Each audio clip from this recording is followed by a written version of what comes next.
अस्सलाम वालेकुम नाज़रीन, आज आप देख रहे हैं पाकिस्तान की कहानी की 15वीं किस्त। तो नाज़रीन, सकूत ढाका के बाद 1988 का इलेक्शन पहला बड़ा सियासी मार्का था जिस पर जमाती बुनियादों पर इलेक्शन हो रहे थे, क्योंकि 1985 के बाद गैर जमाती बुनियादों पर आज़ाद उम्मीदवारों ने इलेक्शन लड़े थे और पीपल्स पार्टी ने इन इंतखाबात का बाइकाट किया था।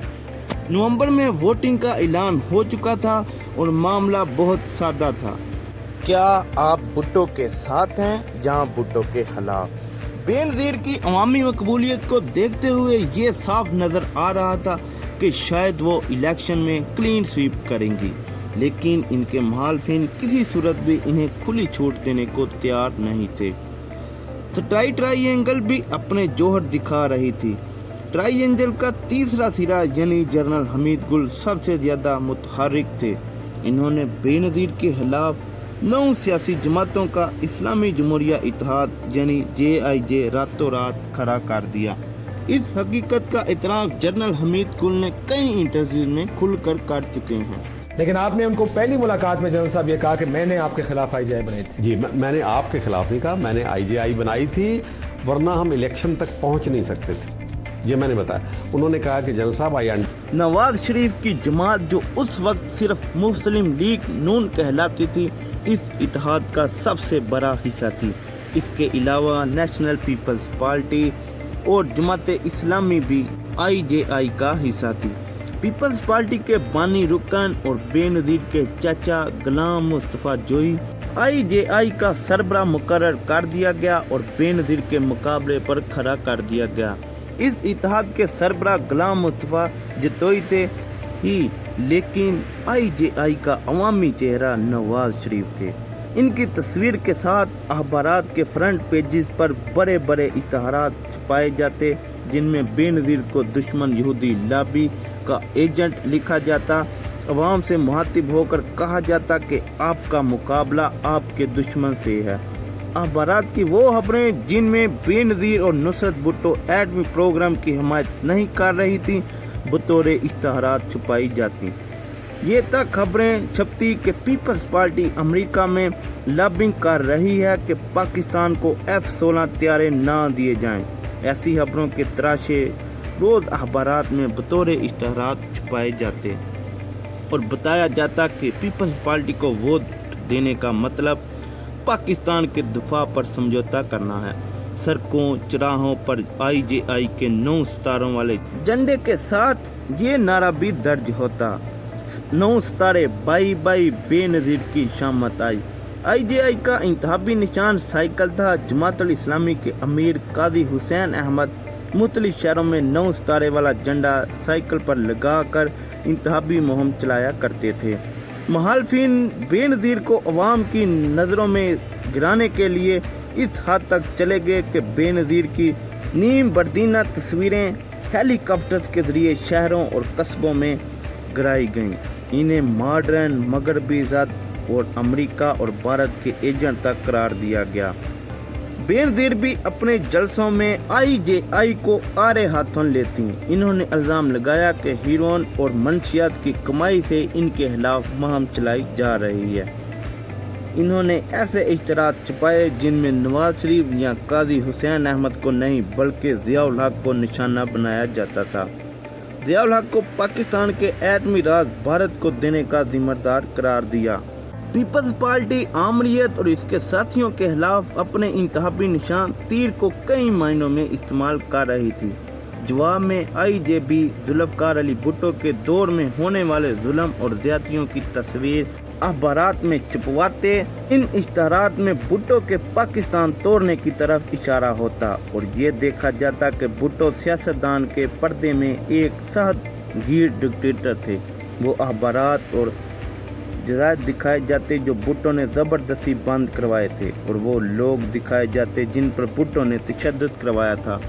गो के दुनिया में ज़ियाउल हक मौजूद थे और ना जुल्फ़िकार अली भुट्टो, लेकिन इंतखाबी मुहिम में ये दोनों पूरी आबोताब से जिंदा थे।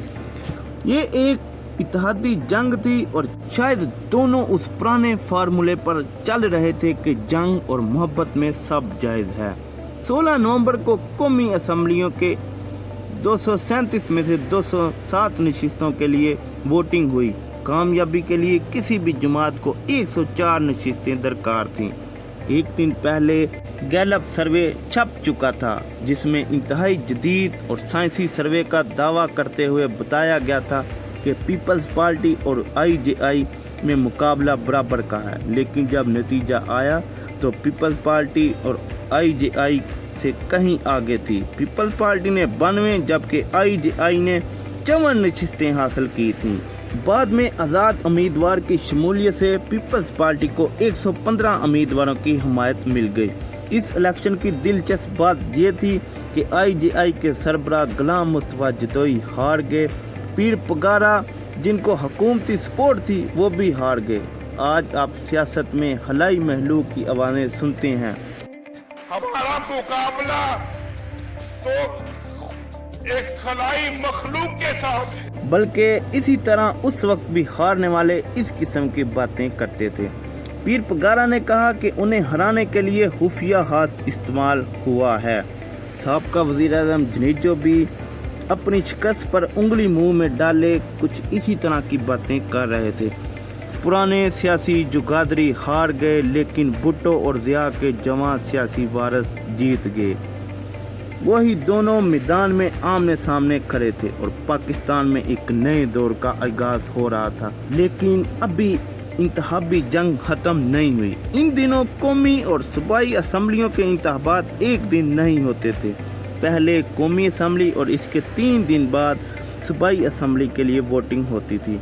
इसलिए कौमी असम्बली में शिकस्त के बाद IJI को सूबाई असम्बलियों में भी हारने का धचका लग गया। इसी दौरान रोज़नामा मशरक़ और मगरिब में बेनज़ीर का ये बयान सामने आया कि वो किसी तरह किसी पंजाबी को अपना लीडर कैसे मान लें। IJI ने इस बयान को हाथों हाथ लिया और रातों भर में पंजाब की दीवारों पर ये नारा लिख दिया गया, जाग पंजाबी जाग, तेरी पग नूं लग गया दाग। मसाजिद में लाउड स्पीकर पर बेनज़ीर के खिलाफ ऐलानात भी करवाए गए। पंजाब की आवाम को पीपल्स पार्टी के खिलाफ भड़काने की कोशिश की गई और इसका पीपल्स पार्टी को नुकसान भी हुआ। जब नतीजा आया तो पंजाब से 88 नशिस्तें पीपल्स पार्टी ने और 91 सीटें IJI ने हासिल की। नवाज शरीफ आज़ाद उम्मीदवार को मिलाकर वज़ीर आला पंजाब बन गए। सूबा सरहद और बलूचिस्तान में भी IJI जीत गई। सिंधियों के लिए ऐसे इश्तराक छापे गए थे जिनमें लिखा था कि सिंध को एक जमाती आमियत से बचाने के लिए IJI के निशान साइकिल पर मोहर लगाएं। लेकिन जो मुहिम किसी काम ना आई और पीपल्स पार्टी जीत गई। और सिंध के वज़ीर आज़म बूझिए कौन थे, कायम अली शाह वज़ीर आज़म बन गए। दिसंबर 1988 को बेनज़ीर ने वज़ारत उज़्मा का हलफ उठाया तो पाकिस्तान और आलम इस्लाम की पहली खतून वज़ीर आज़म बन गई।